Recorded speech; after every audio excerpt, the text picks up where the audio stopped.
لیلۃ القدر میں یہ دعا پڑھنا مسنون ہے، یعنی خاص طور پر ہر رات نمازوں کے درمیانی وقفے میں اٹھتے بیٹھتے کثرت سے یہ دعا پڑھے۔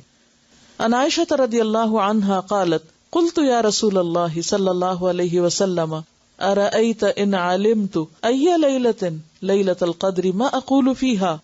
قال قولی اللہم انک عفو تحب العفو فاعف عنی، رواہ الترمذی۔ حضرت عائشہ رضی اللہ عنہا سے روایت ہے، میں نے پوچھا یا رسول اللہ صلی اللہ علیہ وسلم اگر میں شب قدر پالوں تو کون سی دعا پڑھوں؟ نبی اکرم صلی اللہ علیہ وسلم نے فرمایا کہو یا اللہ تو معاف فرمانے والا ہے، معاف کرنا پسند کرتا ہے، لہٰذا مجھے معاف فرما۔ اسے ترمذی نے روایت کیا ہے۔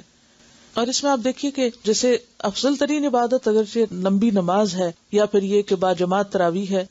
لیکن بعض اوقات ایسا ہوتا ہے انسان تھک بھی جاتا ہے، یعنی کہ کھڑے ہو کے آپ نے طویل نماز پڑھی، پھر آپ بیٹھ گئے، بیٹھ کے کیا پڑھیں،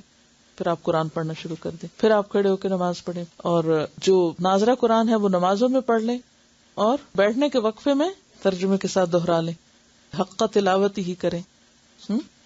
اور اس کے علاوہ پھر دعائیں مانگیں،